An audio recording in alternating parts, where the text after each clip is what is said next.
Selamat datang kembali di bagian ketiga. Sebelumnya, kita sudah memahami mengapa bayi tidak bisa ditinggal dan mengapa pola tidur mereka begitu rapuh. Nah, semua ini ternyata adalah tentang bertahan hidup. Namun, seiring bertambahnya usia, tantangan orang tua pun berubah. Anak yang tadinya hanya menangis saat lapar, kini mulai bisa berteriak, berguling di lantai, dan mengamuk hebat hanya karena hal sepele. Ya, biasanya hal-hal yang bagi orang tua dirasa tidak masuk akal, seperti warna mangkuk yang salah, warna baju yang salah, warna mainan yang salah, atau biskuit yang rusak. Semuanya terdengar sepele kan? Dan kita seringkali menyebutnya dengan istilah tantrum. Banyak teori modern menganggap tantrum sebagai perilaku manipulatif atau tanda kurangnya disiplin pada anak. Namun, neuroscience dan biologi evolusi melihat tantrum dengan cara yang sama sekali berbeda. Tidak menghakimi, namun mencoba memahami. Tantrum bukanlah kerusakan perilaku, melainkan fase perkembangan otak yang sangat krusial. Untuk memahami tantrum, kita harus melihat bagaimana otak manusia berkembang secara evolusioner. Secara sederhana, otak anak kita dibangun dari bawah ke atas. Bagian otak yang paling pertama matang adalah otak bagian bawah, atau sering disebut dengan otak reptil dan sistem limbik. Ini adalah pusat emosi besar, insting dan respon, fight or flight, bertarung atau lari. Bagian ini sudah bekerja sangat aktif sejak anak dilahirkan. Sementara itu, otak bagian atas atau juga disebut prefrontal cortex adalah bagian yang bertanggung jawab untuk logika, kontrol diri, empati, dan regulasi. Masalahnya, secara evolusioner, bagian otak logis ini adalah struktur yang paling baru dalam sejarah manusia dan membutuhkan waktu yang sangat lama untuk menjadi matang. Baru di usia 25 tahun otak manusia itu berkembang secara sempurna. Jadi ketika balita Anda mengalami tantrum, yang terjadi secara ilmiah sebenarnya adalah amigdala hijacking, di mana otak bawah mereka mendeteksi sebuah kekecewaan kecil sebagai ancaman besar. Dan seketika itu juga, jalur ke otak logis mereka terputus total. Anak Anda secara harfiah kehilangan kemampuan untuk berpikir logis. Mereka tidak sedang memilih untuk mengamuk sebenarnya.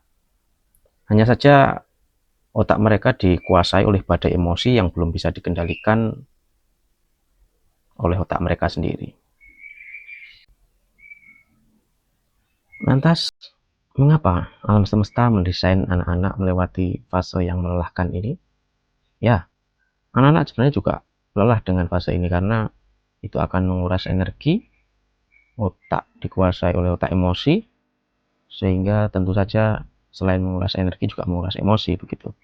Dan kita jadi bertanya-tanya mengapa mereka harus mengamuk begitu hebatnya begitu.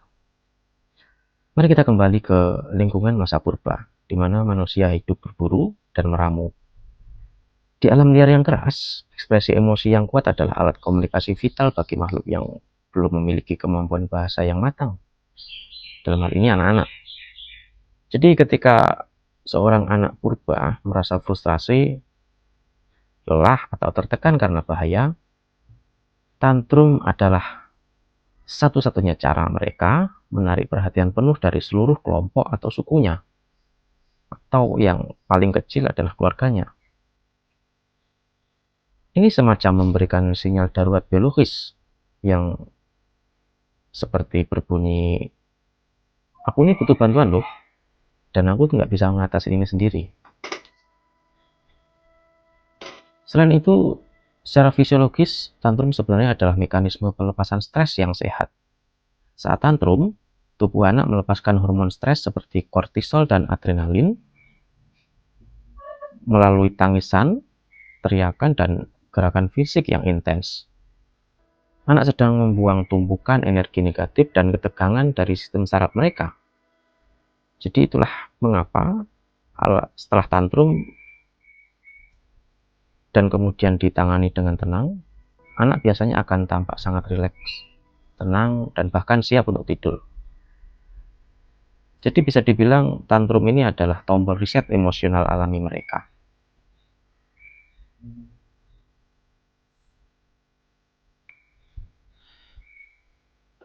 Lalu apa pelajaran terbesarnya bagi kita sebagai orang tua modern?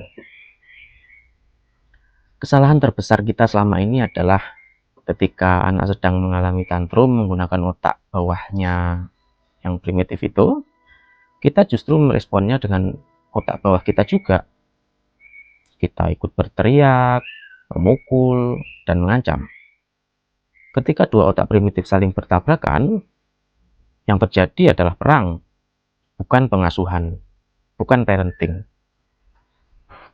Nah, tugas kita sebagai orang tua modern adalah menjadi eksternal prefrontal cortex bagi mereka. Menjadi perpanjangan otak logis yang belum mereka miliki. Kita tidak bisa menenangkan anak yang sedang mengamuk dengan argumen logika yang panjang lebar bla bla bla bla penjelasan ini itu. Karena sirkuit logika mereka sedang mati total. Yang mereka butuhkan saat itu adalah kehadiran yang tenang, pelukan yang aman, dan validasi bahwa emosi mereka tidak berbahaya. Kita mengajarkan otak mereka untuk tenang dengan cara menunjukkan ketenangan pada diri kita sendiri selaku orang tua.